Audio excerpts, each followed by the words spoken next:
Hello, I'm Tato Cat and welcome to my channel. Today we are playing Lake of Voices. Previously, we started our journey and we're getting to feel how creepy the lake is by hearing things like don't stand too close to each other because you'll grab somebody down with you. Magic is the magic in the water that'll strangle you or something, and there are creatures, the Nixie are all around us and all that's happening.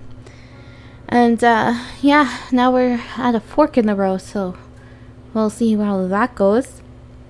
Anyways, let us continue. I wonder how the guide knows which one of these essentially identical paths is correct. When something in the corner of my eye catches my attention, I'd assume he knows because he's traveled this way enough times. I mean, you would hope that he would know at some point. Like, I mean, he may have gone lost at first, but at some point, like after being called the guide, he should be able to just guide you. I believe I saw something over there. If I have a choice, I'm not walking to it. Keep walking. No need to worry.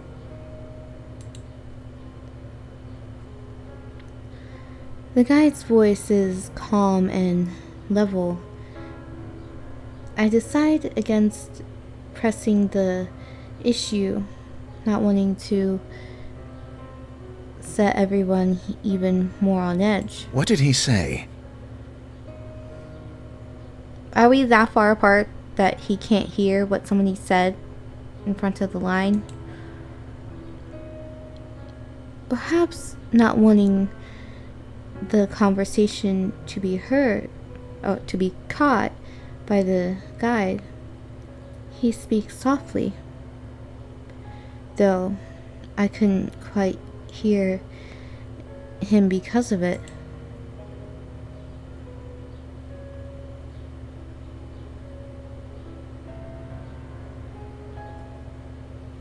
And that's new.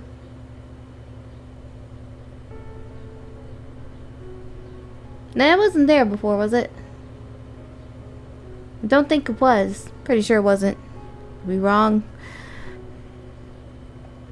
I take my eyes off Margaret ahead for a moment to explain to Bimile and stop dead in my tracks.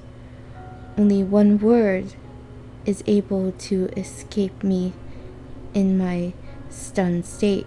Behind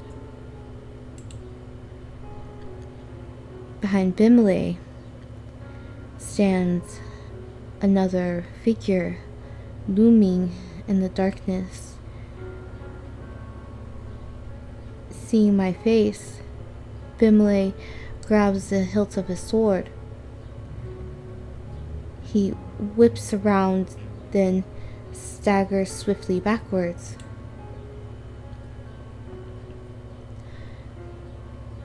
Several meters away, a crooked, twisted black figure hobbles its way towards us. Some kind of liquid drips off of its head, curling around the edges of its face. It almost looks like it's crying.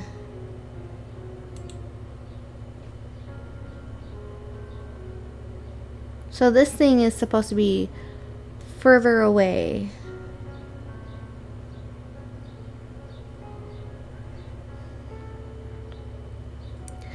Bimile backs up until he's standing beside me. The figure continues its slow advance, head jerking from one angle to another. What on earth? I feel like this is not something we should just be staring at. Like, we should... It's kind of like... You know, when you watch a movie or a show and, like, the person is standing in the road watching the car come towards them, and I get deer in the headlights, but at some point it's just like way too far away for you to, and you can escape this. You don't have to stand there and stare at it and just to wait for whatever it is to get you, you know. You can keep moving. Clearly it's slow enough where it's not attacking you yet. You can keep moving. You don't need to stare anymore. Just It's one of them. walk away. Yes, Nixie that stumble across the bridges looking for opportunities.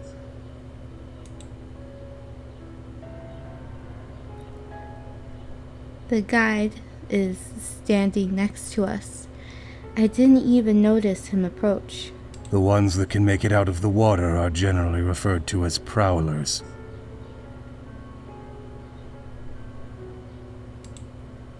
I had no idea things like that were out here. Is that what Kika saw down the other path? Again, we don't have to be standing here to have this conversation. We can just keep moving. The guide says nothing. Instead, returns to the front of the party. Margaret watches him pass.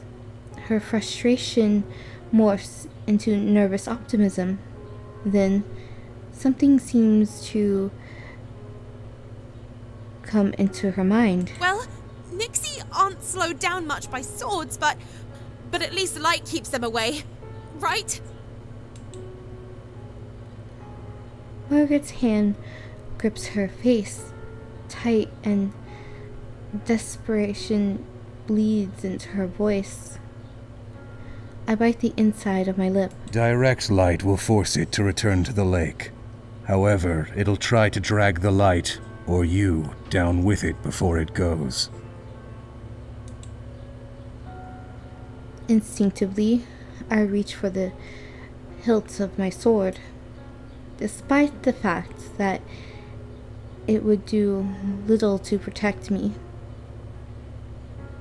The prowler is getting closer, jerking forward, stopping, then resuming its slow advance. Okay, does anyone have a light we can leave here? That way it won't follow us. Or we can just keep moving and it doesn't really matter if it's following us. By the time we get to the boat, it'll be fine, but not if we just stand here talking about this. Only matches. Bimley spits. He's the one bringing up the rear, so he's the one most likely to be in danger. It keeps following. If it keeps following. The guide, however, moves forward. Don't forget it's there, don't let your guard down, and don't get left behind. What? How am I supposed to keep walking with this thing at my heels? You said it wants to attack. Yeah, but it's, very slow. So if you keep moving, you should be okay. Don't give it the chance. Bimley sputters in anger, and the guide summarily ignores him.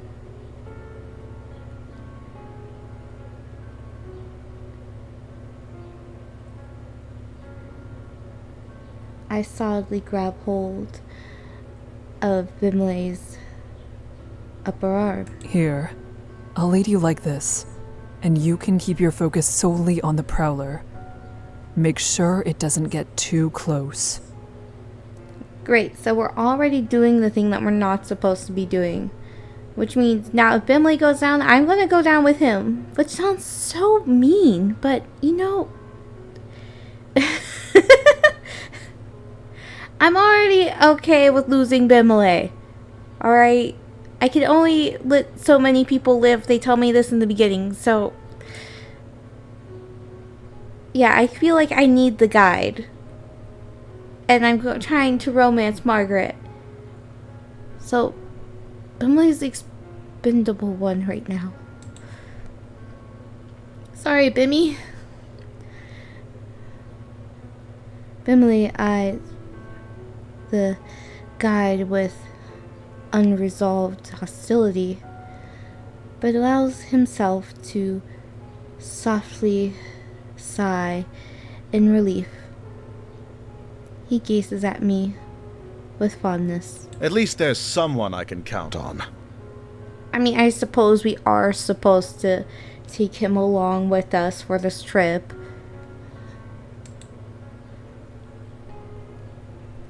Despite the fact I'm going against his advice, the guide says nothing more. It's clear now that he doesn't give a damn what we end up doing.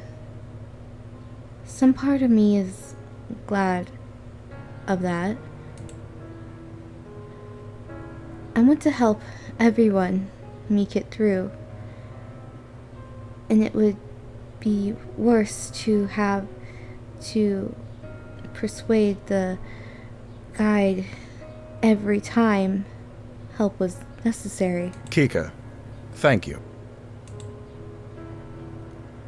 Bimley places a gentle hand on my shoulder. Okay, it's not timed, so this has an effect on how he feels about me. Place my hand over his. Nod seriously. We're gonna nod seriously, because I assume we can really only romance one person. I just like that noise. Nod seriously. We are Kika, the serious one.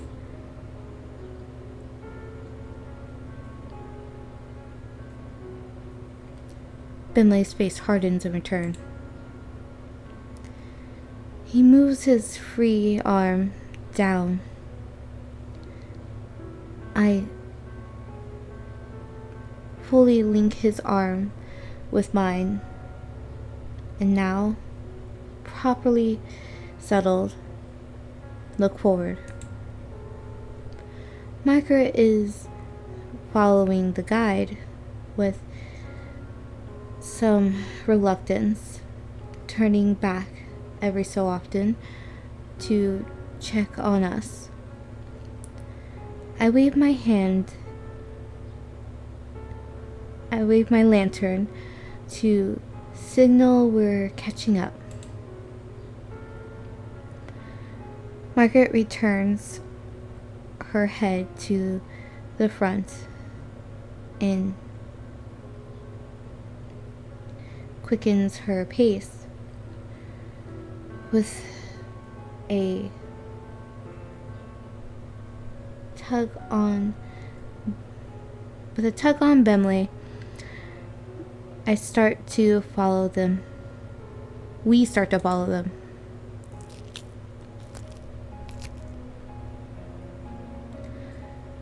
The four of us continue cautiously over the bridges. Only this time, the wet, squishing footsteps of the prowler join the sound of our own. The prowler walks without a set pattern, sometimes fast, sometimes slow. It takes long steps, then short ones. At times, it stops walking entirely. Does it hurt to be out of the water? Like this? Or is it trying to be difficult to read? Suddenly, I assume it hurts it to be out of the water because it seems like most of the time the Nixie have to stay in the water. Suddenly, the whispering in the lake grows louder. I steel myself, trying not to let it get to me. The most important thing in a situation like this is to remain calm. Not remember, remain calm. I can't lose my head. Literally, we can't, because then we die. And then the game ends, I assume. Then all at once, I notice the guide, and Margaret have come to a halt. Bemele, they're stopping. Bemele slowly slows down, as I do, and as we near Margaret's back, she says, with something akin to distress, There's another one.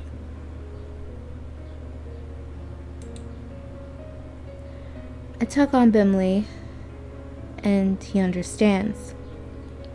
We draw up close to Margaret, ready to protect her, if need be. But the guide holds out a hand. Don't get any closer. Really? No, I'm gonna go hug it. Just over his shoulder, I see another prowler stumbling towards us with liquid dripping from its eyes. The guide's hand turns over in the air, palm up. Give me a lantern. We'll throw it.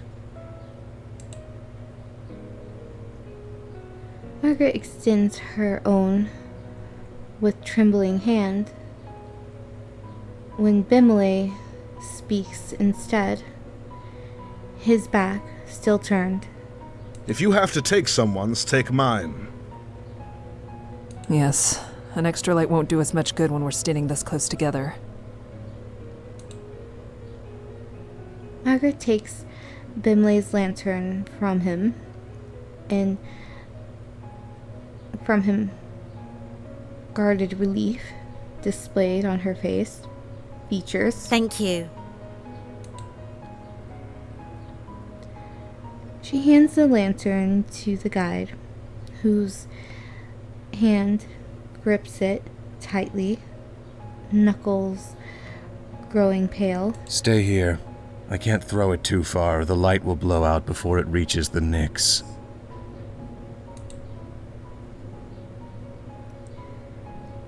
He steps closer to the monsters, his movements light and confident as he hears the prowler starts to back away. Is it only the approaching light that's making them retreat? Or are they afraid of him? The guide is far enough away from us that the fog is partially obscuring him, hiding his movements. The voices from the lake grow louder and louder. Water suddenly begins to splash across the lake in the distance and onto the edges of the bridge.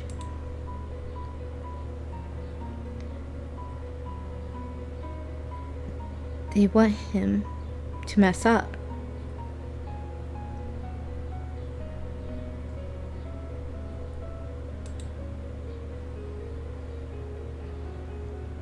I don't notice how tense I am until Bimley eases my grasp on his arm. Then suddenly, the guide takes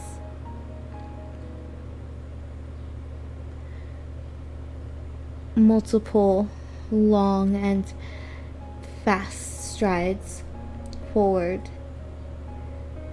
throws the lantern and jumps backwards to regain the lost distance. Shh.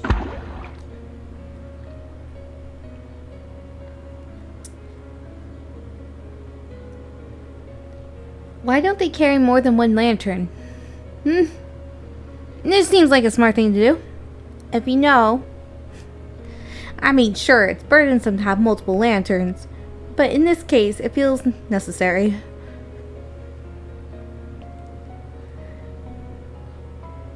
There's a sharpness,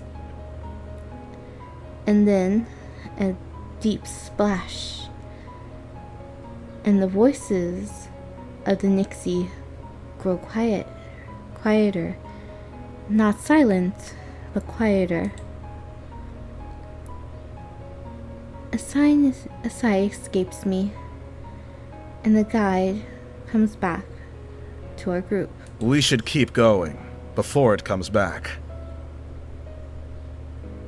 I like how he's all dark now. Is it because there's no light?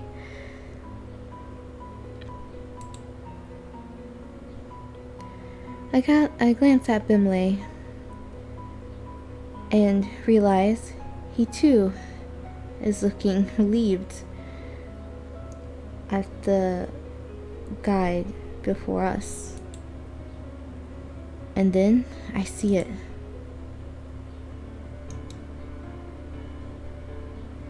Oh, this can't be good.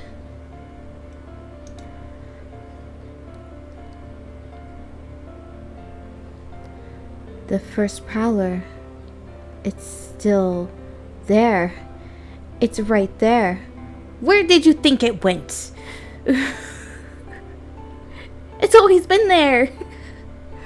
That's why I said keep moving, but no, you guys just had to sit there and have a whole movie-long conversation. Oh, time. We only have one option. Oh, wait, what was it? I don't even know what I chose.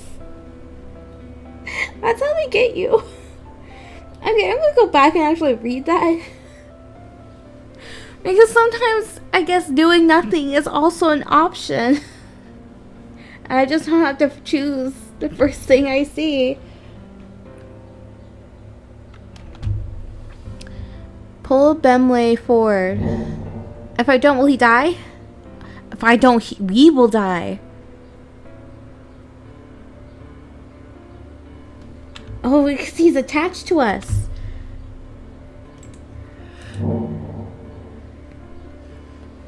We have to save Bimley right now. I shift around, pulling Bimley behind me. The prowler lunges after him, barely missing Bimley, but striking my lantern instead. The fire goes out and the two of us are pulling into an unearthly darkness. Oh no, did we die because I saved Bimley?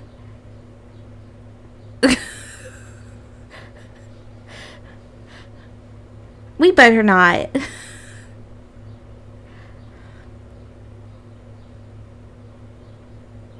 I was like, if it took the light, it should go down.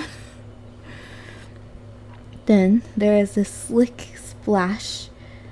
I realize the Nyx has returned into the water. Okay, somehow Bimley and I are still standing. We're still here. Kika, thank you. Is he injured? I can't respond. Something cold, wet, and slimy has grabbed my ankle. What? God damn it, I did it again. I will learn to What was the option? Kick it off. Actually, I want to choose that faster like I did before. I kicked my leg out as fast as I can, and the Nick's hold slips. It can't pull with the momentum I've gathered against it. Margaret rushes to my side, her lantern hanging out towards the Nyx. The light brushes its face. We see it for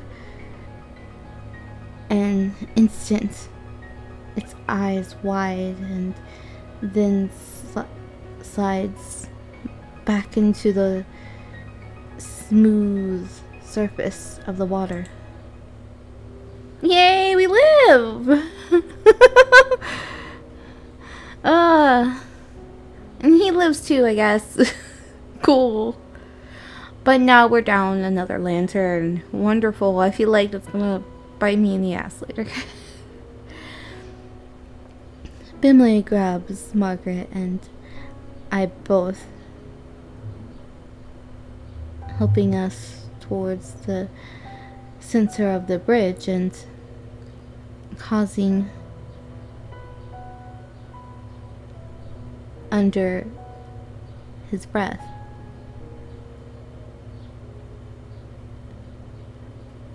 Oh, cussing. I was like, causing? That doesn't make any sense. Cussing under his breath. I only looked away for 1 second. Yeah. Well, we were standing still for a long time. It's fine, Bemele. We're all fine. Are you actually alright? Yeah, we're cool. We're chilly. We're awesome.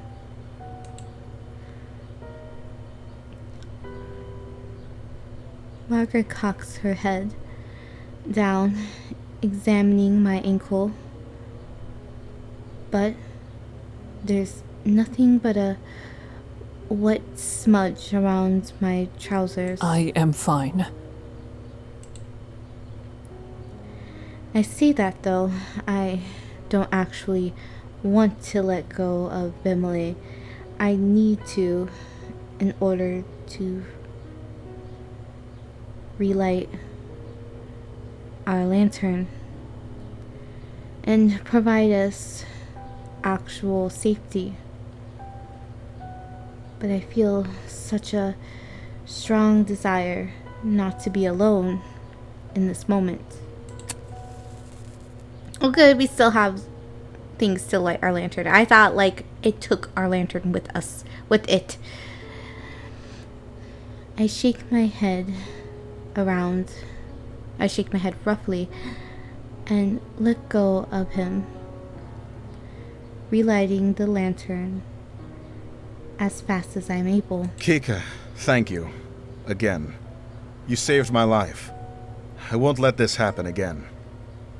Cool, awesome. Yes. Yes. It would be good for all of us to pay more attention. But at least now there's not a prowler right behind us. Margaret nods solemnly. Suddenly, it seems like we're all on the same side. It isn't only Bimley and I. She is with us in more than simply presence. The guy's voice, as cold as that monster's grasp, ends my train of thought. We lost the lantern I threw. A Nyx grabbed it after the light went out. Margaret makes a noise. I glance over, wondering whether she's upset. But there's a small smile on her face instead. It's better than them taking anything else. A nervous laughter bubbles up. out of me. And just as quickly stops. Bimley chuckles in response. And our collective tension eases up. The adrenaline draining from our bodies. We need to keep walking. Well, that was a fun first encounter with the Nixie, huh? We'll see how the rest of our adventure will go in the next episode. I am Tato Cat. If you haven't already, like, comment, and subscribe. Have a wonderful morning, evening, afternoon.